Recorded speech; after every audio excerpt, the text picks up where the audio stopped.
Hey guys, this is Tiffany with the Nerdettes, and I am really excited about this recent episode. If you can't tell, look, I still have my Weiss over here with me so I can have her as she gets better.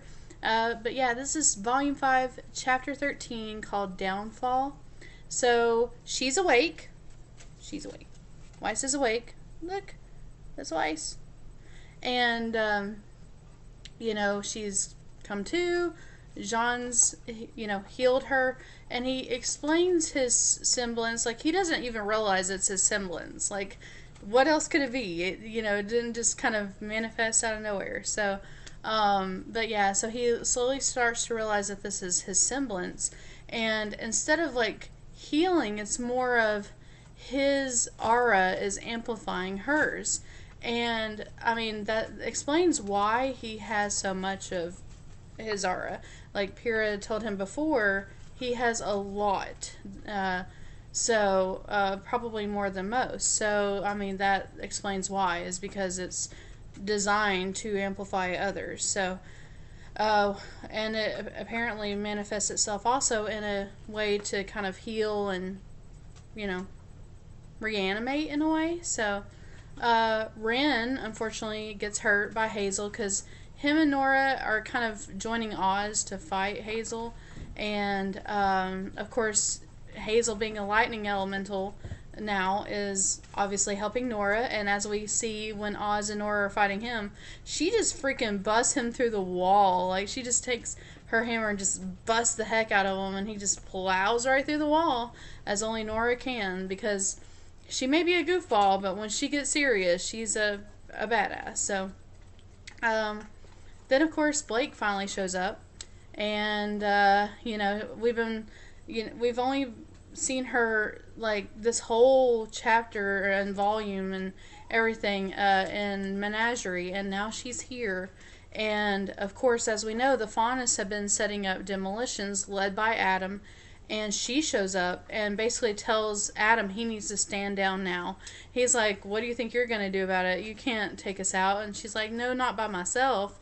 But, obviously she has help. And all the other Faunus show up. And, of course, Adam is like, how?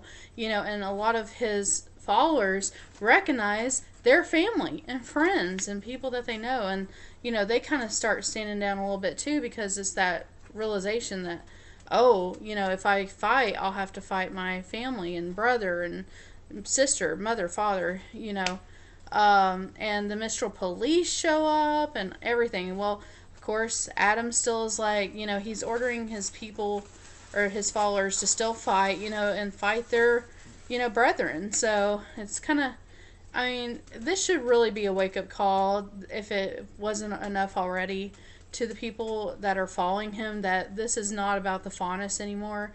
And, bringing glory to the Faunus. This is all his own demented mind, and of course Salem's plan manifesting itself also at the same time. So Adam actually goes to set off the demolitions. It doesn't work, and he's like, what's going on? And kind of find out Ilya disarmed them. So yay.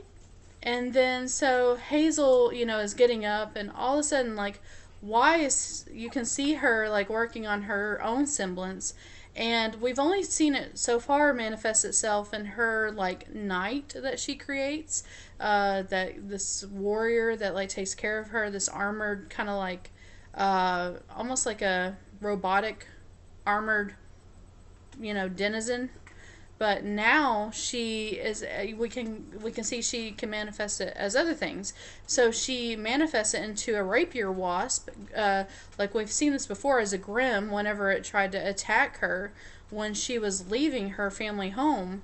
And so she is able to manifest her semblance into this thing and use its kind of like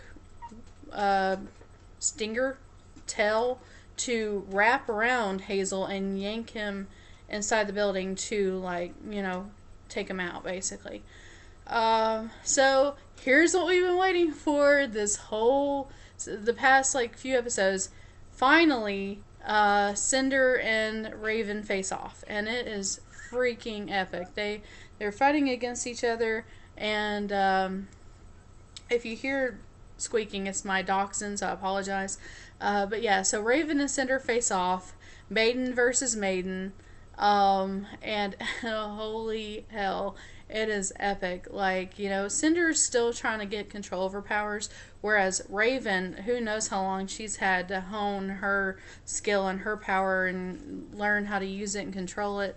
So she uses it to its full extent, and they're, you know, facing off, and finally, you know, the climax is that she catches Cinder in such a way that she falls. Cinder fall, ha ha ha. The Fall Maiden. You know, there's so many kind of, you know, ironic twists with that name. Her name is Cinder Fall. She's the Fall Maiden, and she falls like down this chasm. So it's like, really? Cinder Fall falls. Okay. You know, anyway. And we see Yang, like, whenever Weiss gets her stuff back, she sees Blake come in. Like, everybody's finally reunited again, and there's that moment where all four, you know, are back together. And, so I honestly, and I told one of my friends this, I thought that Yang was going to come down and Cinder was going to somehow show up or still be there and kill Raven, and Raven was going to transfer her powers to Yang, and it was going to be Yang fighting Cinder at some point. So I thought that's how this was going to go or end.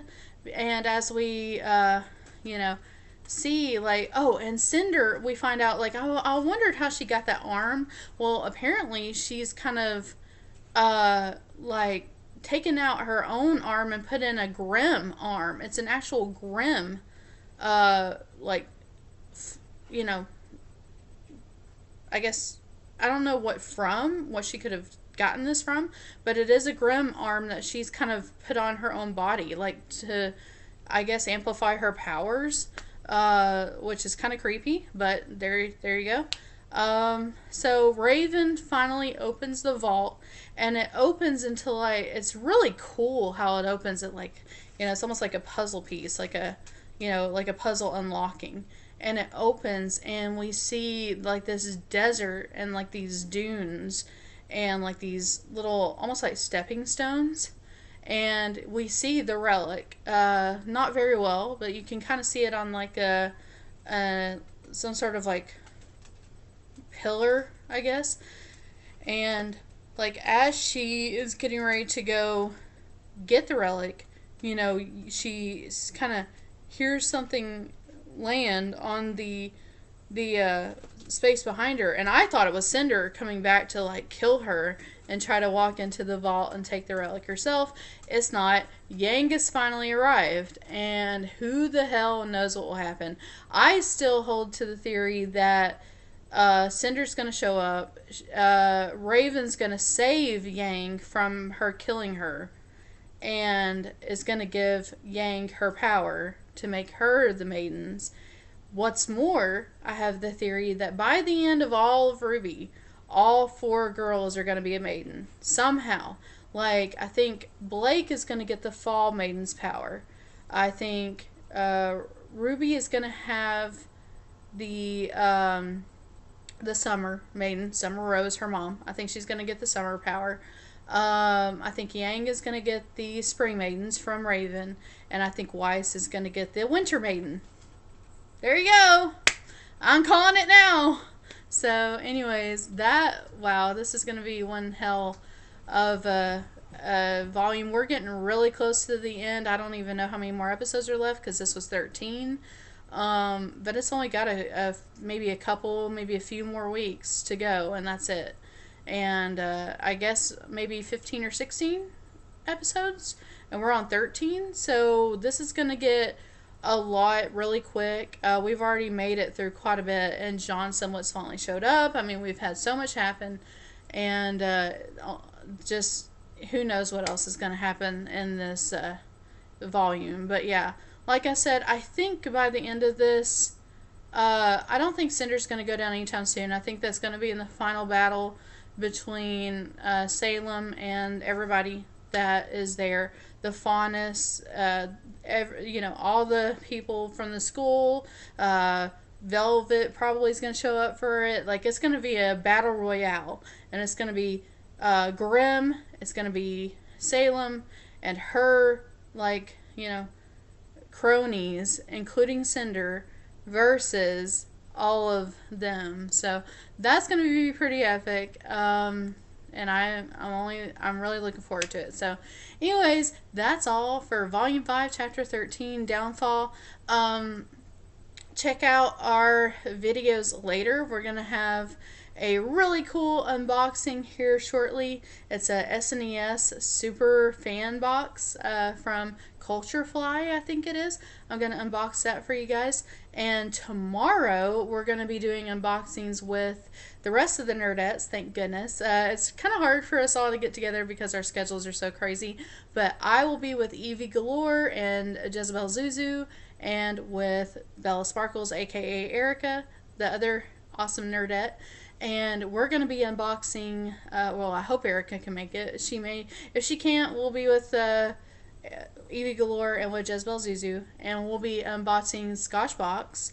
And this is kind of a thank you box and kind of an apology box for the December one being so late. They're sending 2 to me this month.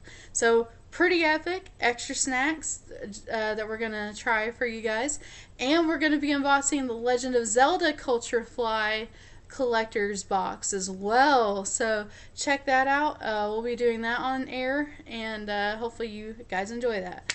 Don't forget, we are giving away a NES Classic. This little thing right here that I'm holding in my hand. So if you want to win that, check out the video on how to win an NES Classic, and hopefully you'll win it. So, anyways, thank you guys for watching. I appreciate it. Again, I'm Tiffany with the Nerdettes, and we'll see you later. Bye!